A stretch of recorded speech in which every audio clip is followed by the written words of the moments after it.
Welcome to the serialized audiobook, The Detective, written by Scott Sigler and Matt Wallace, narrated by Scott Sigler. Whose house? Our house! Whose house? Our house! What law? Our law! Whose law? Our law! Who wins? Krakens! Who wins? Krakens! That's how you get a party started. Thank you, John. Thank you very much, Mr. Vizcarra. So, for those of you listening to this as a podcast, we are coming to you pre-recorded from Sigler Fest 2K19. Say hello, everybody. If you're listening to the podcast, you've heard us talk about Sigler Fest. It is the best family reunion you don't know you're missing. So, think about coming next year. It's our big number 10. Number 10. And we're going to tell you a little bit about the State of the State at Empty set, and then we're going to have folks come up and ask the questions that were emailed in. So if you sent an email today or yesterday, you're not getting your question read. Don't come at me. The State of the State, some things that everybody always asks, we will let you know. We have a handful of things coming out. We're a little bit far behind. We have coming out next on the very next thing that will come out in next sometime shortly is Fire is Orange. It'll be an ebook and an audiobook only, and that will come out vanishingly soon. And then Do you go to Aliens after that? I think Aliens might be the next one. That is February 28th. February 28th, if all goes well. They're finishing up the cover now, and we will see if they make that deadline, but that should be, so Fire is Orange, then Aliens Phalanx. Yes, and then we have coming out in 2020, obviously, The Gangster, which is book 6 in the GFL series. Mm-hmm. And yes, please, let's get this party moving back down towards 8, book number 8, so we can move on to other things. Because we also have to release before, with, at the same time, after. Yeah, we also are releasing The Killer, which is another novella that has gotten on performance-enhancing drugs and is now much more novel size. So basically next year you're getting 2 GFL novels. Plenty of girth to go around. Don't be shy. And I'm still trying to figure out what order to release them in, because they dovetail together quite nicely. But as usual with all things GFL, if you don't want to read The Killer, you don't have to buy The Killer in order for The Gangster to make sense. Yeah. But I would advise you do. And I'll say this esoterically, which even though that's going to be a novel-sized book, that's a novella for the purposes of how our structure works. Novellas are run in conjunction in the timeline, but are not primary character. They're ancillary characters that we flesh out, and that's also true of The Killer. The Killer was co-written with J.C. Hutchins. So Hutchins coming back in a big way in 2020, and I can't wait. And I will not be able to talk smack about JC anymore, unfortunately, because he did such a good job on this He wrote book. A killer book. Yeah. So those 2 will come out. We're hoping to ship The Gangster no later than April 1st, 2020. So that's the plan. Killer probably in and around there. And then, as we mentioned, but there is one more book that is coming out next year that, unfortunately for you podcast listeners, we talked about at Sigler Fest, but I can't talk about with you quite yet. But we will have another novel-length book from Sigler in 2020 that is not part of the GFL. Correct. Okie doke. So but now, it is part of the Siglerverse, I can say that yes. much. So now, like I said at the top of the episode, I have folks in the audience who have agreed to read the questions that were sent in. So if you are those people, start to line up at this microphone, please. So this will be the live Q&A episode of The Detective. Yep. This is Detective episode number 11. We have had people send in questions to us to info@emptyset.com. I think we won't be playing any live MP3 questions this year. Nope, we didn't get any. No live MP3 questions this year, so maybe that ship has sailed. People emailed in their questions, and those of you folks listening at home, we have junkies just like you reading off the questions, and I will answer them. We do it live. Before you read who sent in the question, would you please introduce yourself as well? I am Jelaine, and I have a question from Joseph Aldred. He asks, I recently started editing an epic-length story, and while editing, much like writing whatever gets the right words down, How do you handle the second pass? Do you, for example, tackle the task in passes? One pass to check for unnecessary words, one for sentence structure, one to ensure the requisite number of potty references have been included? Yes, it's very important. Looking at it from the beginning, I feel like I'm at the base of Mount Fuji and will be destroyed by this monumental task before I reach the peak. Question focusing on what do you do with the second pass or when you're editing, and there's a lot of different ways to go about it. The basic process now was finish first draft, get that over to the continuity editors and the subject matter experts. They go through a Microsoft Word document, make comments. When these come back, A will take all of the comments and just copy them over into one master document. And then sometimes they put those comments all the way back into Scrivener, which is the application I use to write.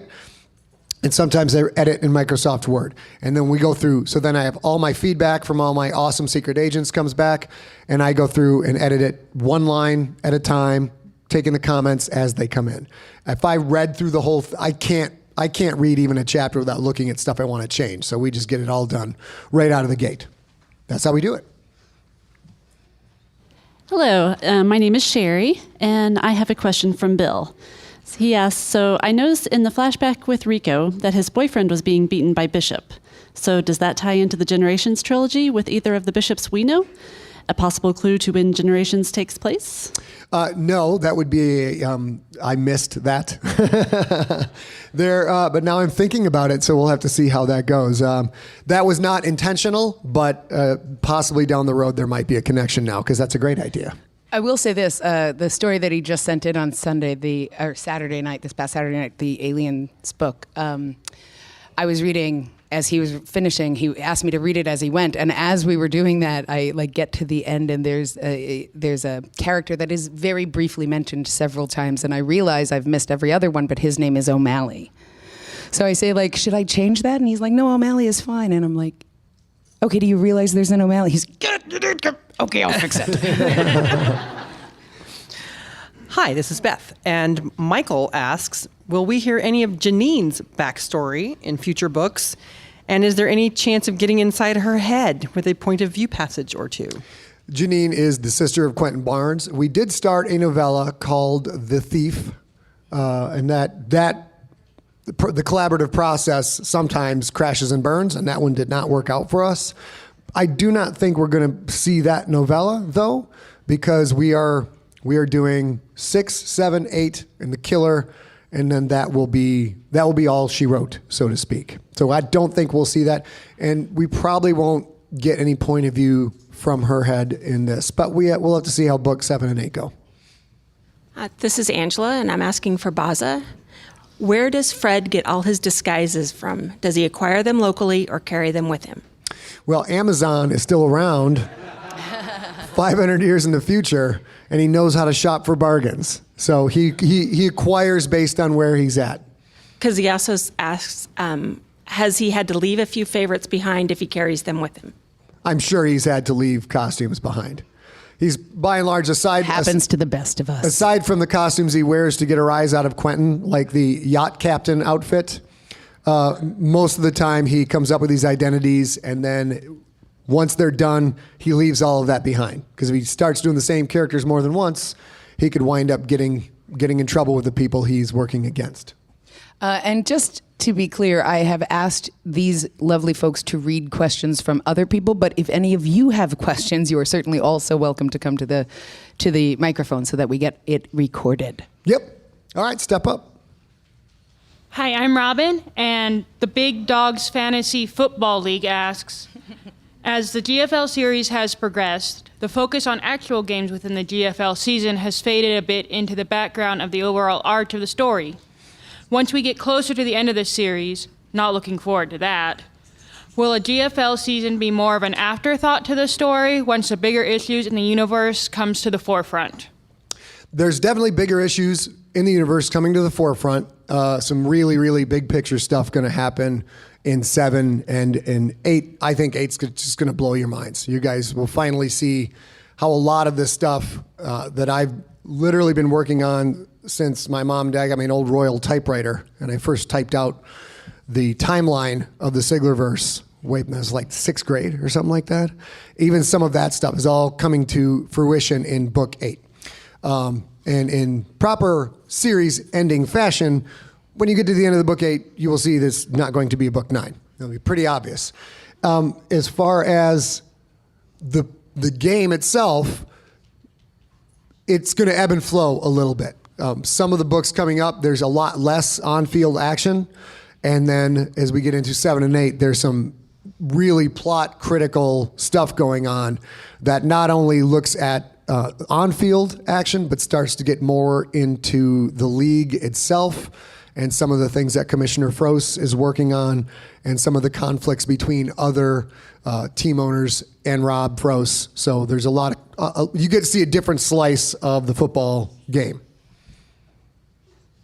I'm Carlos, and Baza asks again, what are some of the rituals for burying the confirmed in contrast to the unconfirmed on the Purist Nation?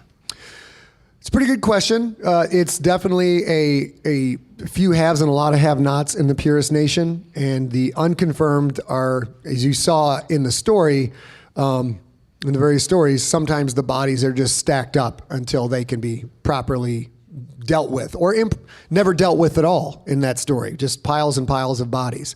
And the confirmed have much more fancy funerals and graveyards and headstones and things of that nature. We never really get into it.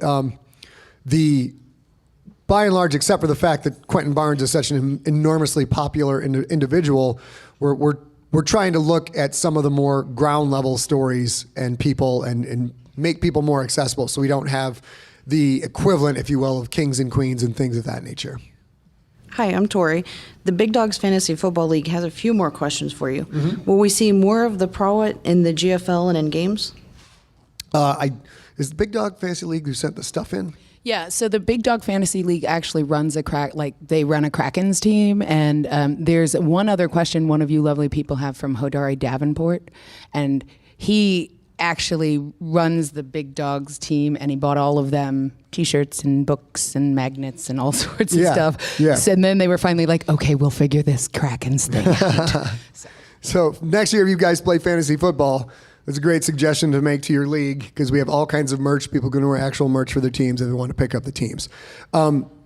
He's asking if there'll be more Prowett? Yeah, will there be more in the GFL and in the games? Yeah, it's not a spoiler to say the Prowett continue to fight for respect and equality in the league, and they start to challenge for receiver positions, which the Sklorno do not take kindly at all. The Sklorno have already lost 40% of their starting positions to Prowett in the defensive backfield, and now the Prowett are coming for the receiver positions, and it's going to be messy. Okay, also wondering, will it help Quentin Barnes become a head gangster and owner of the Krakens? Will the Prowett help him? Yeah, that's the gist of it.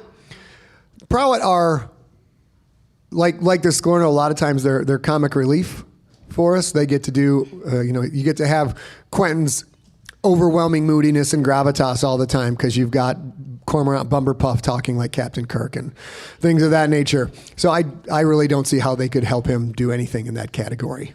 But they also are a massive, massive empire in the fridges of the known universe that you have not even begun to see what is going to happen with them. But there has already been one galactic war where they killed an enormous amount of sentient beings, and they are probably not done with that yet. All right, next question. Hi, I'm Robin. Richard Reed asks, Scott, could you tell us more about amps and volts? I love the intro-outro music for The Detective, and recently discovered that amps and volts is a project of yours. Yes. Any chance of a full release so I can rock out to it? Amps and Volts is my side project next to my band, which is the side project next to my books and running this company. So with the deadlines that have come up, the Amps and Volts stuff has had to take a back seat, because it's been all I can do to keep up with writing the books and still being a properly contributing member of Evan Diamond in the library. But with these deadlines met, I think we're definitely going to do that. My neighbor Jeff is the guitar player in that, and Sevy's played on a couple of tracks too, and Sevy's tracks are ludicrous. Jeff's more of a Hendrixy style, bluesy feel guitar player. So the The tracks are down. We recorded all the drum tracks for it.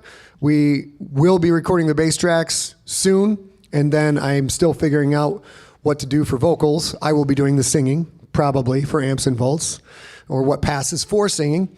And I probably expect a 5-song EP out sometime next year. Hi, I'm Jenny. Glenn asks, I was wondering if during the NFL playoffs or the week before the Super Bowl, you could open up the feed to some more of the GFL books to fill the gap. I am really wishing the NFL was a 3-dimensional game. That's a good question. Yeah, I'll say it's probably unlikely because we, back in 2017, kind of modified the freemium model that we have. And so, I mean, we'll certainly think about it, but I'm going to guess that you can buy and own those and have them whenever you want during the GFL, during the NHL, whatever, all the time. And that's what I'm probably going to have you do. And the Less model work for me. the model we have is the first book of a series is free, unabridged in its entirety, and then we make that free as a podcast in iTunes, so you guys can go grab whatever first book there, and if people like it, then you can continue on with the series. But you get the first book for free, and the rest of the books we keep those back because we gotta make some money off all this work. Sir. I'm Scott, and William asks, what is George's relationship to the old ones prior to meeting the Prowat with the Krakens? And I'm mostly referring to the words written on the wall of his apartment. So that's George Starcher, tight end for the Ionath Krakens, who has some mental health issues that he works through on a regular basis. So at this point, we don't know if he actually saw something or experienced something that was old ones, or he just made the whole thing up. And it could have been sober, could have been a drug-fueled haze. We don't know. George is an interesting character, and there's some really cool heroic stuff coming from him in the next 3 books. This is Matt, and I have the question from Hordaria Davenport. It's a non-GFL question. In the series Hunter Hunterson and Sons War Journal, the father talks about not being able to find good barbecue unless he went to Oakland. Is this written from experience, and are you talking about a specific barbecue joint? I have my theories, but I wanted to know what you thought. I did not find any really good barbecue joints in San Francisco when I lived there. There were some good ones in Oakland. I can't remember the names of them, but San Francisco is an amazing town for food. Every restaurant you go to is good. We used to go to this one place, and it was in the back of a convenience store, and the awning in the convenience store was like half broken in, and there was bird poop all over it. And like you would walk by, I'm like, I'm not even sure if I'd buy a Twinkie from that joint. And some friends like, yeah, there's an Ethiopian restaurant in the back. And I'm like, well, I'm not eating there. And then they finally talked me into it, and it was unbelievable. Like, I was like, this food is absolutely killer. The service was killer. And it was a tiny restaurant in the back of a convenience store that couldn't even afford to keep its awning up in front. So if you guys vacation in San Francisco, you cannot go wrong, except I did not find good barbecue while I was there. But I've been gone for a while, so maybe now it's different. I'm Mark. Ivan asks, in some talkie talk before or after an episode, maybe it was Nocturnal, you've said that there is an analogy to Second World War Nazis and Allies in the GFL. Mm-hmm. Where is it? Are Creterakians the Nazis, or maybe Abernetsia is threatening from Abernetsia site? Could make all sentients unite against the Abernetsia as Prowat leader Petra wanted. So that, it seems, Abernetsia could be the analogy to Nazis. Am I right? It's a little bit all over the place. And there's definitely World War II Nazi allegories in there, but the series is based on World War I reconstruction. So it's kind of leading up to the birth of Nazism and that issue in Germany. As far as who that is, the key before they collapsed into two different governmental units, they were pretty much kill them all, and there's no one like us. And then, of course, there's the Purist Nation itself. And the Purist Nation, hate is indoctrinated and taught throughout everything they do. Quentin, in book 1, Quentin, childhood rhymes immediately come to his head the first time he sees aliens of different races, because he knows how to kill them, because he was taught how to kill them as a little kid. So the Purist Nation is kind of the biggest take on the Nazi power in Germany. Although Purist Nation doesn't have the same financial prowess that the Nazi regime did, doesn't have the same technological prowess either. So it's really just kind of just assholes hating stuff. Pretty much. I'm Jelaine again. Well, still, I never stop being Jelaine. Okay. Anyway. Never stop being you, okay? Aw, how sweet. Thank you. Lisa Brooks asks, many of Scott's books and short stories have sexual assault mentioned. Does Scott have personal experience to draw from?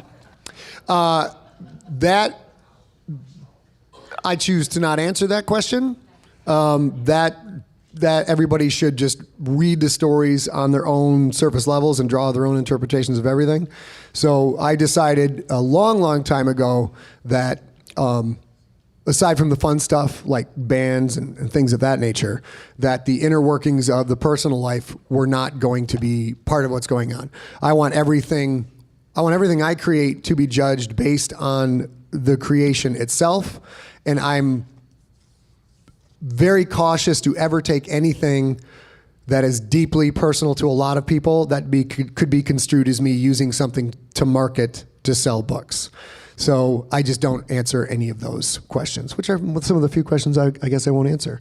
But even back in the day, when I was married to Jody, we didn't know how to handle anything that was going on. So that's where the evil queen concept came from, because I'm like, all this personal side of things, we're just going to leave this off the table. Hi, I'm Keith. I actually have my own question. Shoot. All right. Multi-part. The bit in The Detective, one line that really just kind of stood out to me was the bit where Fred was in the Rico persona. Mm-hmm. And you had the line in there that really Rico is his true self. Fred is the mask. Mm-hmm. And I thought it was a supremely interesting concept. So my question is, are we ever going to learn more about that? And did you include that based on any kind of particular research or anything? Not in particular research. That was generated by Matt Wallace, that angle on the story. So I had the character, thought it was a really cool, fun character with a lot of mystery background. We brought it to Matt to start riffing on how we were going to do the novella, and he's the one who came up with that idea, that Rico's the real Fred, and Fred is the person that Rico is trying to be. He's trying to be a good person, not a creature of violence, not a product of his incredibly racist upbringing. But we're there. You will see some Rico action in the next somewhere in the next three GFL books. Fred is all in as Quentin Barnes' ally, ride or die. And you will see as we head into book 8, Fred's got some tricks up his sleeve. So, yep. Well, hello, everybody. Hello. Hello. I'm Stephen. But with Hutchins about to be a Siglerverse author, yes. Have you considered JC or Matt F. and Wallace maybe coming to Siglerfest some year? That's a good idea. Yeah, we've actually talked about this a handful of times, and in case you have never been to Siglerfest and you're listening at home or you're new guys this year, I will say very briefly, last year we got big enough that it got impossible to scale the way I had been doing Siglerfest before. And so we were talking about maybe doing that this year, not with those particular authors, but with this kind of idea. We did also have J.C. Hutchins and Mur Lafferty at the first Siglerfest. So, because they were going to Balticon too, and it was right before. So it's possible. It's incredibly difficult for both of those gentlemen to they're so busy and he's so busy that it would also, those stars would have to align. Would we like them here? Absolutely. Would and should we bring them here? Probably so. Can we and will we? I have no idea. No idea. And JC's a relatively new daddy, so he has, if you follow his Facebook feed, he's a busy guy. Yeah. I have one other question, if that's okay. Shoot. And it was, you said the next book and novella or two are it, but we know you lied to us. Yes. That's entirely true. I lie frequently. So would you consider... I might be lying about that. Yes. So would you consider a story about crazy George Starcher's background? I would say probably not, because what people are going to want from that background, I think, is the more comical version of George. But that would delve into a book focusing a lot on mental health issues and people's struggles going through that. And that's not something that I'm not sure I'd be qualified enough to go in and really do that proper It's kind of like what service. you were just talking about also, about it's a difficult thing if you don't, if to do that without it seeming that it's a marketing angle or something like it is absolutely possible to do. And we've seen a goodly amount of George's, you being sensitive about George's plight and problem, and we purposefully don't know whether or not he's misdiagnosed or unmedicated or too medicated or, or what exactly his problem is, for the reasons he was sort of talking about before, because it's not his. He doesn't feel, what he just said that before, he doesn't feel so much like that's a thing he should do. Yeah. The deep dive into Fred and Rico was pretty gripping, and there was some pretty good storytelling in there. So I don't know, but I'm probably not lying about that. George is really interesting because I do a ton of research into the NFL and difficulties NFL players and staffs and families have. One of the things that surprised me in a lot of the reading is guys who have mental health issues feeling like they can't say anything ever. It's a field where you don't really talk about your personal problems with your teammates, and they keep those cards close to their vest because talking about that stuff can make you seem weak, can make you seem unreliable.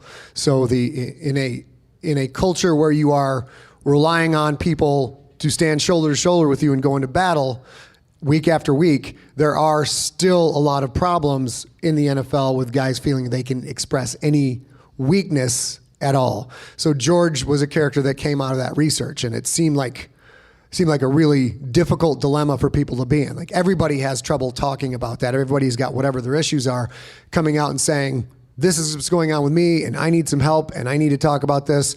It's as harder in that particular culture where, masculinity and toughness and not admitting pain is part of why you get paid.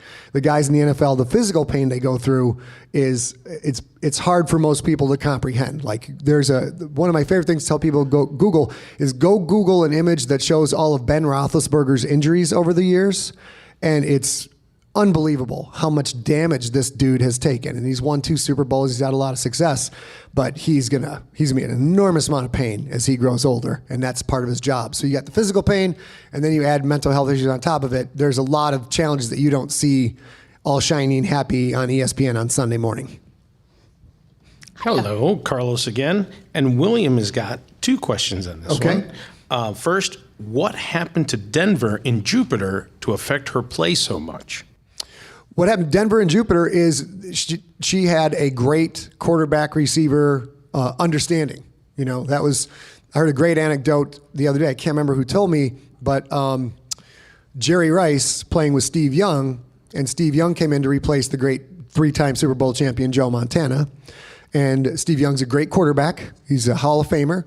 But when he came in, he struggled, and he said what Jerry and other people finally told him to do is, because Jerry Rice is not the biggest receiver in the world, they were like, just throw the ball where Jerry Rice is supposed to be.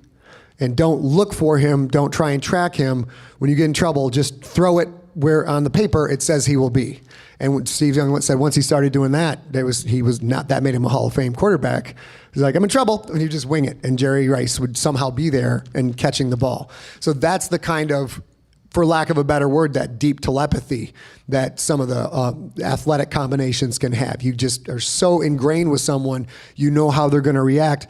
And in football, the routes are so complicated because you have a route assignment called in the huddle. Then as soon as you come off the line, you're reading what the guy in front of you, or in GFL case, the girl in front of you is doing. And then you have to adjust your route on that, also knowing that your quarterback has to see that too. And then as you continue to move into secondary, there's other route adjustments. So there's this bifurcating tree, which I think I cover in the rookie, like the 280 to 300 possible route combinations for all the receivers across the line on each and every single play. So obviously, if you get you start to click with someone and don't have to think about those things in terms of X's and O's and arrows or words, and you just react the same way they react, that's what can make a great quarterback-receiver combination. And she had that in Ionath, and then when she went over to Jupiter, she did not have that same combination, and she struggled quite a bit. The good analogy for that is the number of receivers that have been traded away from Green Bay after having humongous seasons, and then they go to other teams and are gone in 2 years and really struggle, because that's how good Aaron Rodgers is at understanding what his players are going to do and being able to make an average receiver an all-star. That's what happened to her. Okay, and his second question, why did you choose Quidditch as the game of the Prowat? I chose that because there's a lot of nerds in the room. And I kept that one secret for a very, very long time. I knew I wanted to do it, and then I started to see that people were actually forming Quidditch leagues. Because I'm not going to lie, the first time I read Harry Potter, I'm like, this is the dumbest game I've ever seen in the world. This doesn't make any sense. You catch the one golden sneetch and it's over. This makes no sense. But watching how many of my non-athletic loving nerd friends loved reading about that game, because like so many things J.K. Rowling has done, she has her finger on the pulse of what people don't know they want until they read it. And like, that's exactly the story that I've been looking for. That's why she's a billionaire. So I saw that and I thought it'd be great for all the people in the room and elsewhere that thought they hated football and then ran out of my stuff to read. It's like, I guess I'll read The Rookie. It's better than nothing. And read it, and then they were indoctrinated into the wonderful world of American football to know, okay, cool, now I kind of get this game, I like this game, how long it would take them in reading about the game to realize that it was Quidditch. So that's my biggest and most favorite Easter egg in the series, is waiting for people like, wait a minute, I read a Harry Potter book, and this sounds awfully familiar. So that's why I went with that. Also, because I was blown away that there's intercollegiate Quidditch leagues. They're not sanctioned by the NCAA, but people travel from school to school to play each other in giant Quidditch tournaments. And it looks like a beer-fueled great time.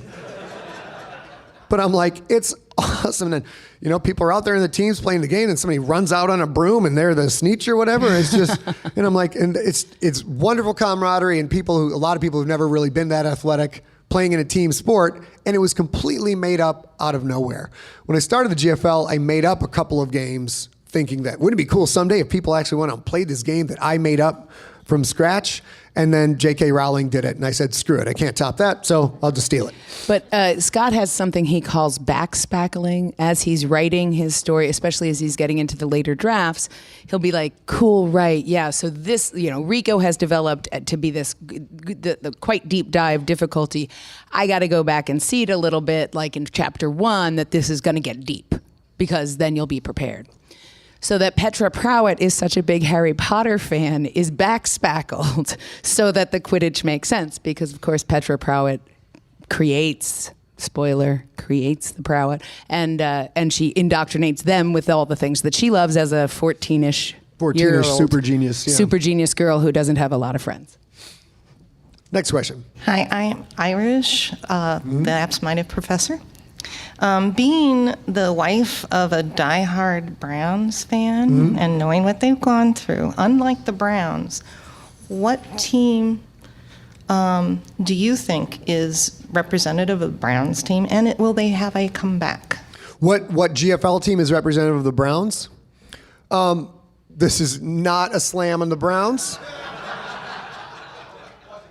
It's not.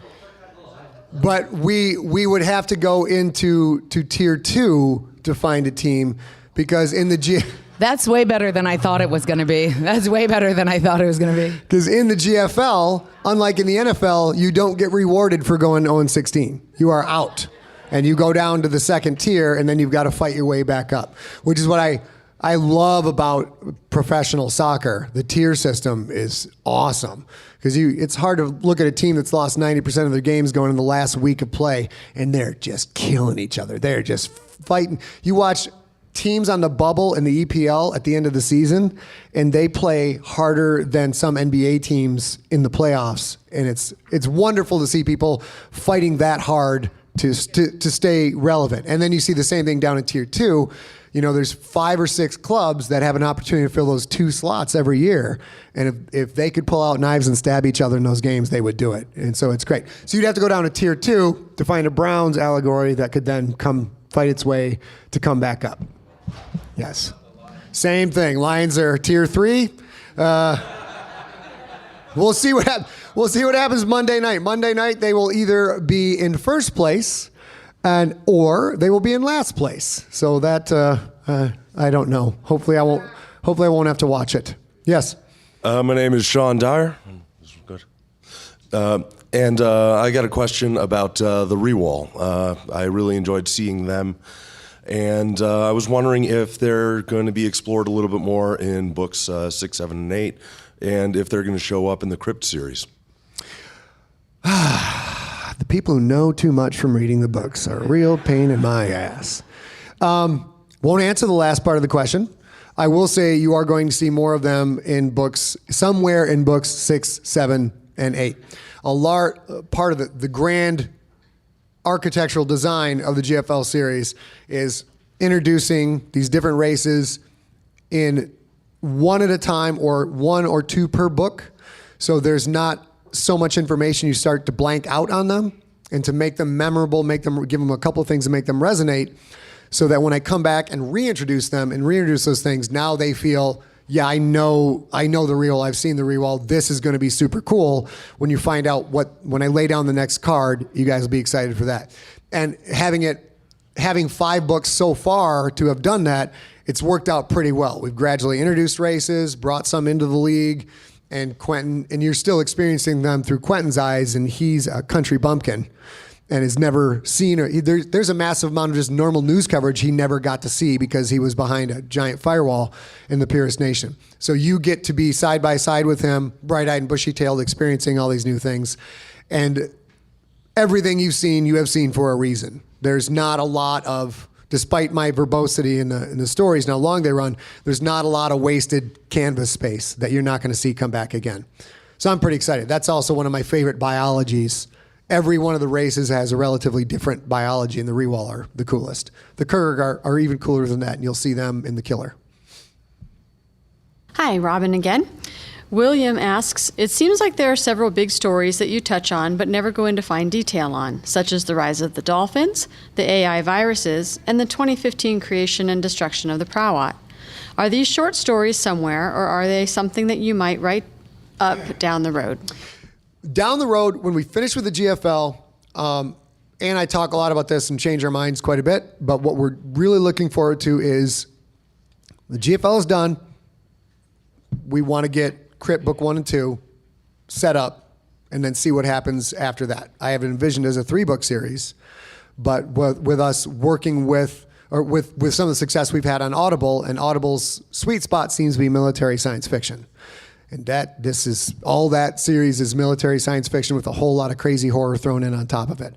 Yeah, and one of my primary consultants, Mr. Happy back there, he's already drawn manuals for me on how the crew act in boarding other ships. So we're going to see a lot of that.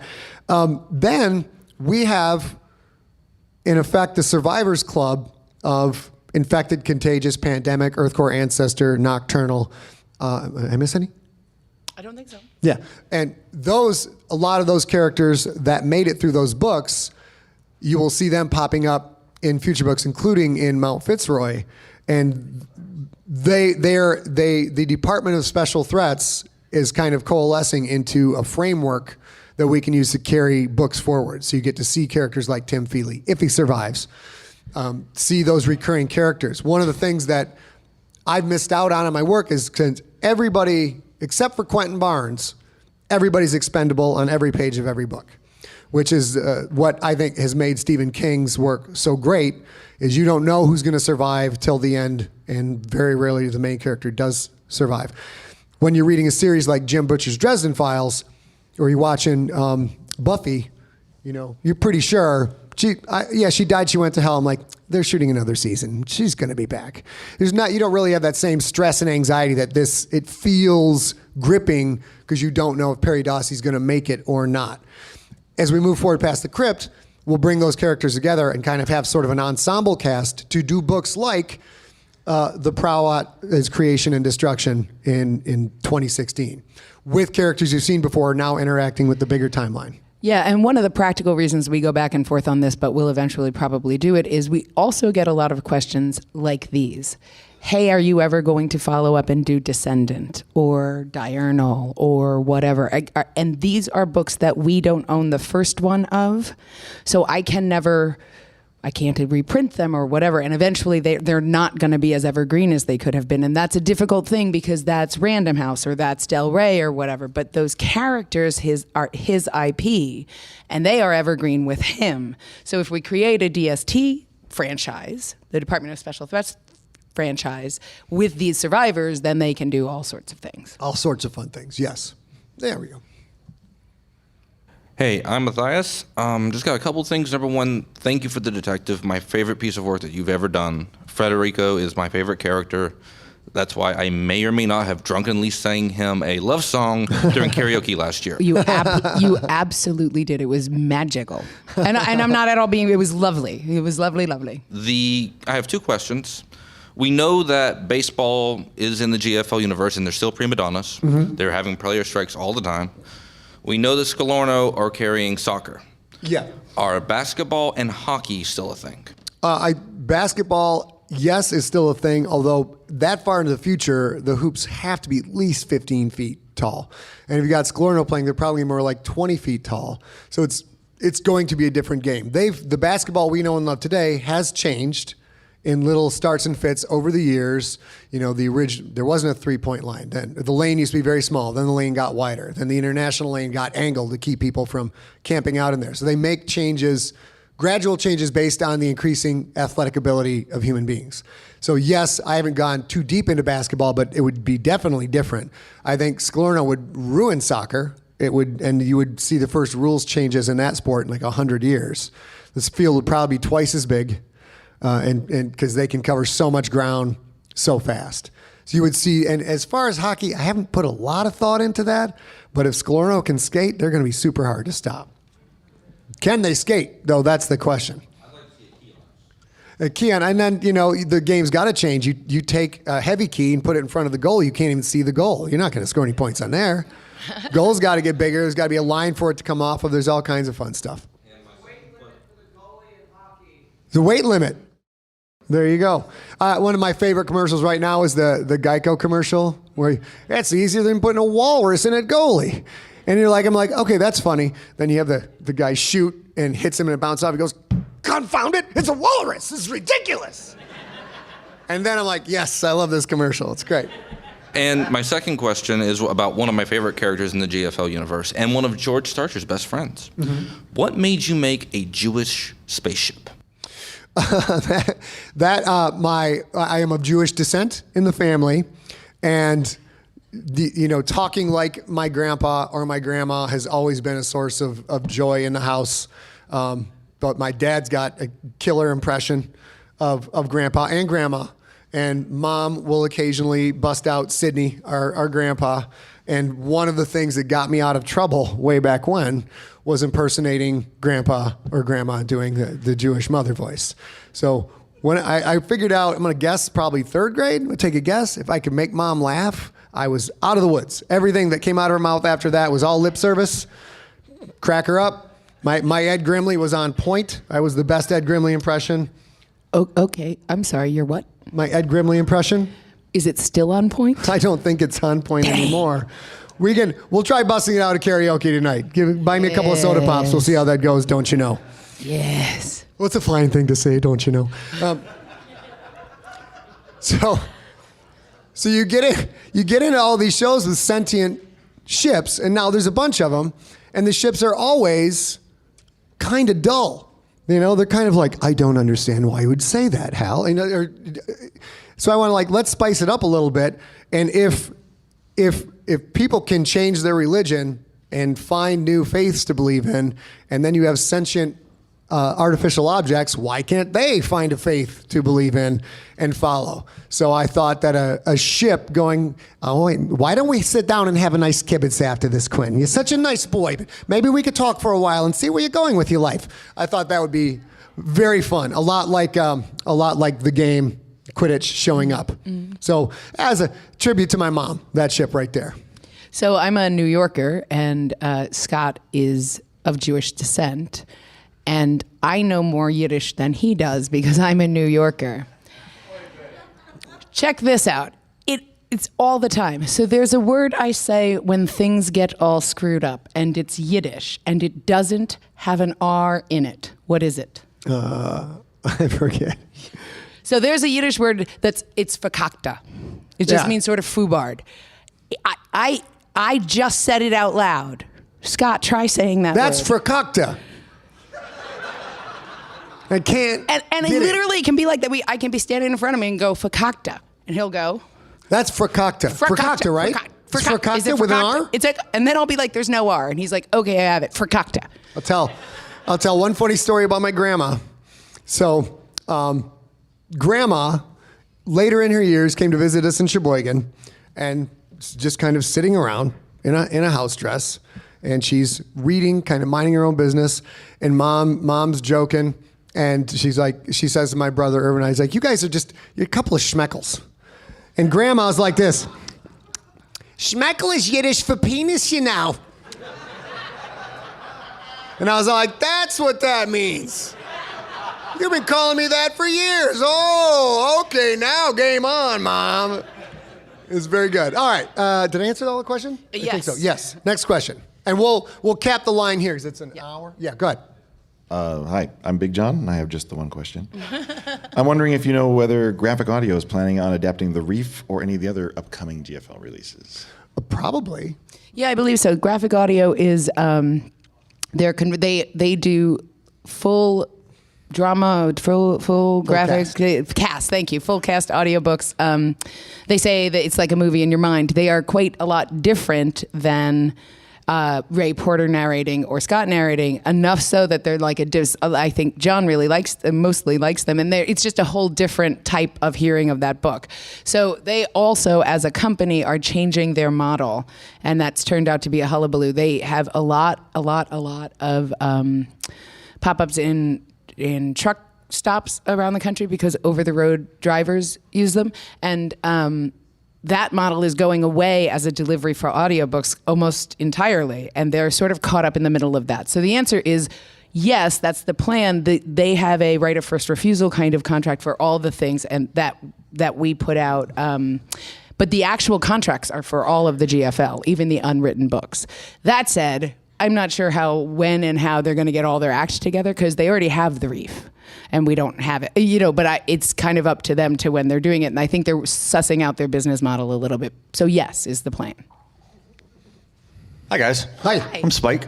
We came in a few minutes late, and I apologize if this has been asked, but I came up for a question with Becca and myself, about future work of two of our favorite things. Her favorite is Ancestor, and she asked if you guys plan on doing, anytime with Descendant. Okay. And also, one of my favorites is Hunter Hunterson's. I love all the short stories and stuff. Are you guys planning on doing much more with that, or is it kind of capped out, or just kind of randomly whenever it happens? There'd definitely be more Hunter Hunterson. That we think that's a strong property for us for potential TV adaptation.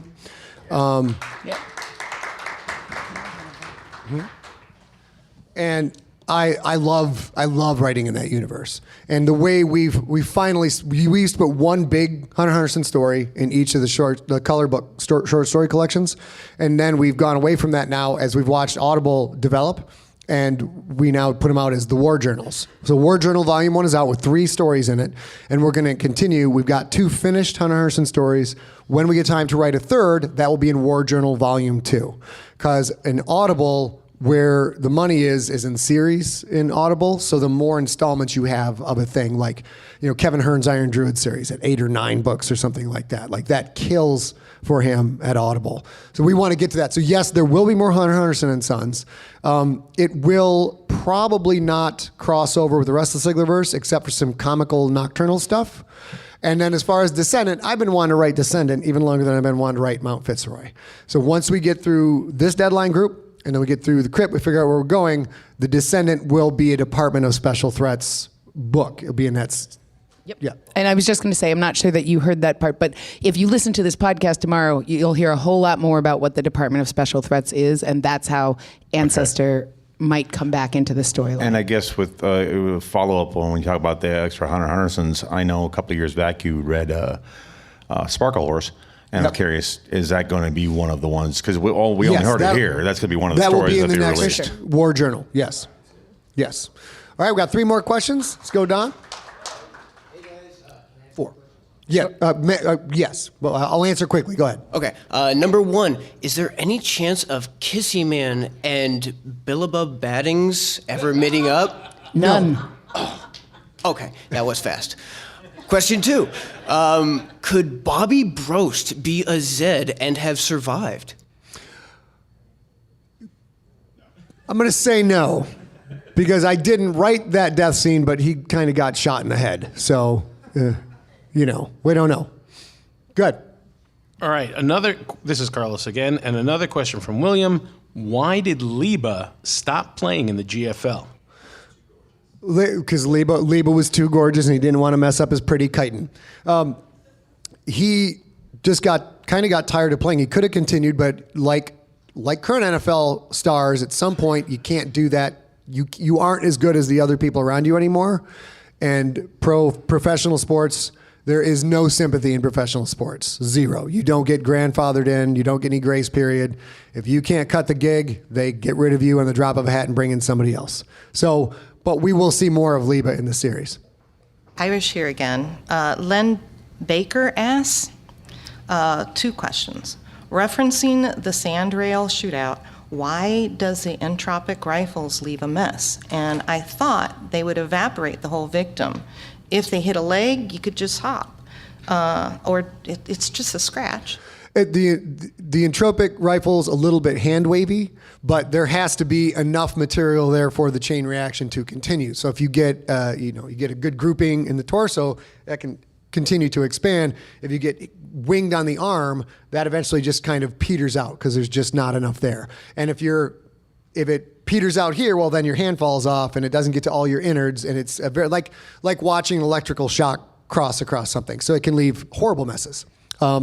Manny Sayed, his missing leg, he was able to cut his leg off before it continued up his body and save his life. The other question? He also asks, have fun at Siglerfest. How many made it there from the UK? How many people here from the UK? Anybody this year?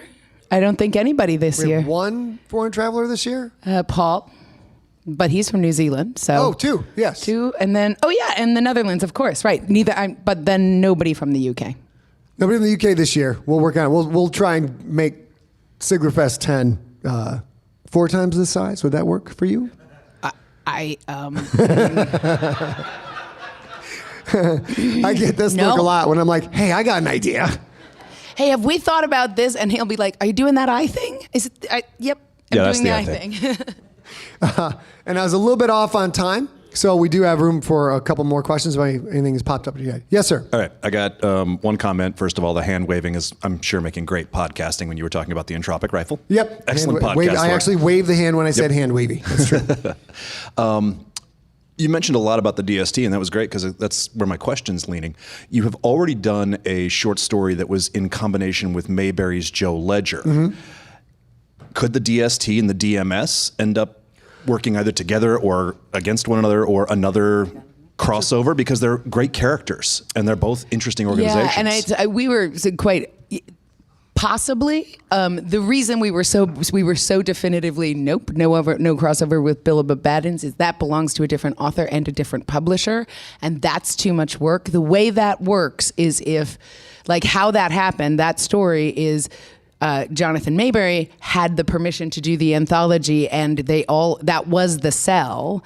And so it was Scott writing a story. He didn't have to write it with his characters, but he had to tie in the Joe Ledger and all that stuff. And that's easier. It is easier to do so. It's unlikely to happen because it would have to be us who is driving it. Sure, I just found them very similar. Yeah, it's a great I love idea. the They're so byplay fun. between Ledger and Bri. It just worked. Yeah, it's a great idea. It's just it's unlikely because we're also moving more into visual storytelling and stuff like that. So that's probably a project that'll never get done. And that's where my last question comes in. With the completion of Phalanx, that is a known visual property in which there have been films. And do you think that will help you in your pitches for film, show, movie to be in that universe? It won't, because there's a lot of authors writing media tie-ins in multiple formats, books, graphic novels, etc., comic books, and it literally does nothing for people as far as moving on. We talked about that early in the process, but the only way that helps is if the people at 20th Century Fox read the book and are like, this could be our next movie that everybody would be happy with and not piss off this half of the audience or that half, that's why I specifically wrote Phalanx in a way that no matter what camp in that IP that you're in, hopefully you're going to like that book. So that doesn't help. There's two ways to get into Hollywood for the most part is they adapt one of my things. Yes, porn and... they adapt one of my stories, and that does well, and that gets us in writers' rooms, meeting producers, meeting studio executives, and getting people to say, well, this is going well, what else do you have? And the other way is to go out and make something of your own. You make a short film, and then that becomes your calling card. We're not to that point yet, and won't be for a while, but we've talked about that. The idea has come up. It's come up constantly. That's part of the reason for A's twitchiness, is I'm like, yeah, but we could do this. It would only take like a week. Yeah. That's what I said 15 years ago. As far as going back to Mayberry, though, we're both big fans of the Joe Ledger series. And if you guys aren't familiar with Jonathan Mayberry, the Joe Ledger series, if you've read all my books and you need more stuff, he's very, very similar to me, both in content, tone, accurate scientific research, talking to people with military and law enforcement experience. And we are watching everything he does very closely because he's built a growing empire that we are sort of 4 or 5 years behind, doing the same things he was doing 4 or 5 years ago. You were talking about those series, and that's what he has on Audible. He's got that Joe Ledger series with Ray Porter reading and all of it. That's how we got Ray Porter's through Jonathan Mayberry. He's fantastic. Yeah. Yes. All right. Thanks. Jaya, you answered my question yesterday, so I'll do an audible. Did I answer in the back of the room, or did I answer for everybody? Okay, then go ahead. He's going to make an audible. I like it. Go ahead. Well done. How do we prepare for Alien Phalanx? We've read Bug Hunt. What other things should we familiarize ourselves with? If you, as far as being ready for enjoying Phalanx. it or promoting it from a fan perspective. Yes. Yes. So to enjoy Aliens Phalanx, you just need to watch Alien, Aliens, and you can read Bug Hunt. But this book has no point of view from the Xenomorph's perspective. So a lot of the real deep subtleties you see in Aliens in Bug Hunt, in Dangerous Prey, my story in Bug Hunt, is off camera in this book. So watch Alien, watch Aliens. If you've watched those other properties, blank everything out because none of that comes into play. As far as helping promote it, we're gonna be good partners and we're good partners at Titan Publishing and Steve Saffel, our editor there, and we're gonna do, if they want a book tour, they'll get a book tour. If they want to send me, have me do shows, we'll do that. But for the most part, this is we got paid X amount to do this project, and no matter how well it sells, we do not get paid more for it. This is absolutely a labor of love. So we won't be going whole hog into it like we usually do. The best thing you guys can do if you're online and people are, because it's the neckbeard community. It's people who know everything about this stuff and really cause a lot of problems. Just the biggest one out right now is xenomorphs against European knights. That's not going to work. The horses would be scared, and stuff like that. You just encourage people he's probably got that covered. Just read the book. That's the best thing. Thank you. Earlier, Mathis mentioned the ship, the Roslyn. Yep. And, the ship being Jewish. And that got me kind of thinking, have you considered ever writing something tangentially, kind of like in space, but related to the Romani people? Yeah, that's the wandering tribe kind of a thing. I have considered something along those lines actually, because that's that's Battlestar Galactica is basically, here's this traveling group of people, and it gives you a wonderful all-encompassing inclusiveness, and that you can then take, and that's basically every Star Trek episode too. You can take this group of people and just transplant them over here, and now they encounter this thing. Then they come over here, and you just move them on to the next place after that. But that's as far as I've gotten into thinking about it. Yeah, because I was just thinking that's like the logical next step of that people. I ask because that's my family. There's a lot of fiction out there. If you Google it, there's a lot of fiction about groups of people wandering. It's kind of like fantastic. Firefly. Firefly is a little bit, yeah. Yeah, it's got a little bit of that. Thank you. I will do one more, and then we'll wrap it up. Well, we're going to have a coach come up and tell a story. So, yes. Can it be quick? This is a quick question, Tom? Hit it. From Dinolition, will Sydney ever get loose on the ship? No. Although I do lie a lot. I will say you have not seen the last of Dinolition. There will not be another Dinolition story or book, but you have not seen the last of Dinolition. Coach, would you like to come up and tell your story? He told this to me yesterday, and I thought it was great. Okay, first of all, talking about games, have any of you seen Irish curling or Canadian curling? With rocks? Now, is there a dumber damn game in the world? But you drink a lot. Yeah. It's a chance to drink. It's a chance to drink and hang out and throw heavy stones. It's great. Well, as we talk about things, and you wonder, where does Scott get his imagination, and what does he draw upon? Even as a very young guy, he was a Lions fan, and his brother was a great baseball fan, and he was a Tigers fan. So they would argue from time to time, well, the lion is the meanest animal in the jungle. No, a tiger is the meanest animal in the jungle. And they would come to me and say, no, I'm not answering that question. Go ask your mother. So one day, they asked Mom, which is the meanest animal in the jungle? Is it a lion or is it a tiger? She says, none of those. What? Scott, no, she says, it's a crocodile. And Scott, of course, answered, what the hell's a crocodile? So Carol said, well, it's an animal with a head on one end like a crocodile and a head on the other end like an alligator. Scott said, well, if it's got a head on one end and a head on the other end, how does it shed? It doesn't. That's why it's so mean.